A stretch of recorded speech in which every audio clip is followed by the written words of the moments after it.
ప్రజా సమస్యలను పరిష్కరిస్తూ ఆదర్శంగా నిలుస్తున్నారు ఏలూరు ఎంపీ పుట్టా మహేష్ యాదవ్. ఎన్నికల్లో ఇచ్చిన ప్రతి హామీని అమలు చేస్తున్నారు. నిత్యం ప్రజలకు అందుబాటులో ఉంటూ వారి సమస్యలను పరిష్కరిస్తూ ప్రజాభిమానం పొందుతున్నారు. వందే భారత్ ఎక్స్ప్రెస్ రైలు ఏలూరు రైల్వే స్టేషన్లో హాల్ట్ ఇవ్వాలని కేంద్ర మంత్రులకు, రైల్వే ఉన్నతాధికారులకు ఎంపీ పుట్టా మహేష్ యాదవ్ చేసిన విజ్ఞప్తి సహకారం అయ్యింది. వందే భారత్ ఎక్స్ప్రెస్ రైలు ఆగస్టు 25వ తేదీ నుండి ఏలూరు రైల్వే స్టేషన్లో ఆగుతుందని ఎంపీ మహేష్ యాదవ్ తెలిపారు. ప్రజలకు సేవ చేసేందుకే రాజకీయాల్లోకి వచ్చానని, వారి సమస్యల పరిష్కారమే తన లక్ష్యమని తెలిపారు. అందరికీ నమస్కారం.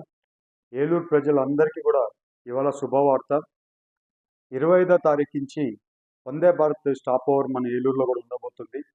ఇది ఏలూరు ప్రజలకి ఎంతో అడ్వాంటేజ్. ఈ పర్మిషన్ ఇచ్చిన రైల్వే మినిస్టర్ గారికి, ప్రైమ్ మినిస్టర్ గారికి, అలాగే చంద్రబాబు నాయుడు గారికి, లోకేష్ గారికి, పవన్ కళ్యాణ్ గారికి, ప్రతి ఒక్కరికి ఈ పర్మిషన్స్ ఇచ్చిన ప్రతి ఒక్కరికి నమస్కారాలు ఏలూరు తరపున. ఇవాళ ఏలూరులో మనకి వందే భారత్ రావడం వల్ల ఎంతో అడ్వాంటేజ్ ఉంది. ఎకనామికల్ గ్రోత్ అయినా కానివ్వండి, అలాగే యువతకి ఉద్యోగాలకు పోవడానికైనా కానివ్వండి, లేకుంటే చదువుకోవడానికి పోవడానికైనా కానివ్వండి, పండగలకి ఊర్లకు రావడానికైనా కానివ్వండి, అలాగే బిజినెస్ల మీద హైదరాబాద్కైనా వైజాగ్ పోవడానికైనా కానివ్వండి, ప్రతి ఒక్కటి ఎకనామికల్గా గ్రోత్కి ప్రతి ఒక్కరికి అడ్వాంటేజ్ ఉంటుంది ఏలూరు వందే భారత్ స్టాప్ ఓవర్ ఏలూరులో. ఇవాళ ఈ వందే భారత్ స్టాప్ ఓవర్ రావడానికి నేను ఫస్ట్ టైం మినిస్టర్ని కలిసినప్పుడు మినిస్టర్ గారు ఏమన్నారంటే, కొంచెం టైం పడుతుంది, ఒక 2-3 ఇయర్స్ పడుతుంది, ఇది అంతా కూడా మేము రివ్యూ చేయాలన్నారు. లేదు సార్, నాకు ఇది తొందరగా కావాలి, మా ఏలూరు ప్రజలు మమ్మల్ని ఆస్వాదించి ఇక్కడికి పంపించింది, వాళ్ళ డిమాండ్స్ ఏమున్నాయో అన్నీ కూడా మేము తీరుస్తామని మమ్మల్ని ఇక్కడికి పంపించారు. దాంట్లో ఏలూరు వందే భారత్ స్టాప్ ఓవర్ ఒక డిమాండ్ సార్. సో ఈ డిమాండ్ మాకు ఇమ్మీడియట్గా చేయాలి. ఎందుకంటే ఇవాళ ఎన్డీఏ గవర్నమెంట్లో మా ఆంధ్రప్రదేశ్ ఫాస్ట్గా పికప్ అవుతుంది. అదే పికప్లో మా ఏలూరు కూడా ఉండాలంటే మాకు కూడా ఈ కనెక్టివిటీ చాలా ఇంపార్టెంట్.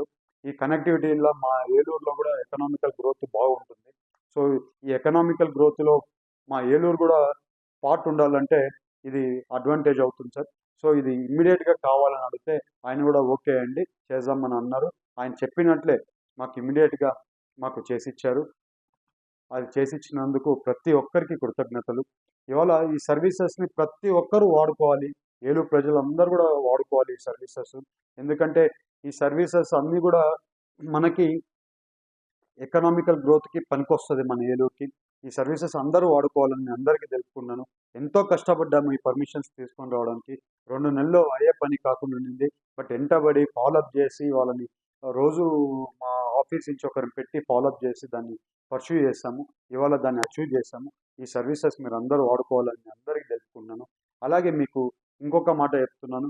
ఇవాళ ఏలూరులో నా ఓటర్ ఐడి కూడా ఏలూరులోనే ఉంది. నేను ఇవాళ ఇల్లు కూడా ఏలూరులో కడుతున్నాను. వచ్చే ఫిబ్రవరిలో ఇల్లు గృహప్రవేశం కూడా చేయబోతున్నాను. మీకు ఏం చెప్పాను అదే చేస్తానని మీ అందరికీ తెలుపుకున్నాను. మీరు నా మీద పెట్టిన నమ్మకం ఎప్పుడు కూడా మిమ్మల్ని ఇది చేయకుండా మీ నమ్మకం నిలబెట్టుకుంటా ప్రతి ఒక్క పని మీకు ముందు కూడా చెప్పాను. మీ పాలేరోడ్లాగా పనిచేస్తానని చెప్పాను. అదే రకంగా పనిచేస్తానని మీ అందరికీ తెలుపుకుంటూ ప్రతి ఒక్కరికి దీంట్లో మీరు పాలు పంచుకున్న ప్రతి ఒక్కరి పర్మిషన్స్ రావడానికి అందరికీ కూడా నమస్కారాలు, కృతజ్ఞతలు, నమస్కారాలు.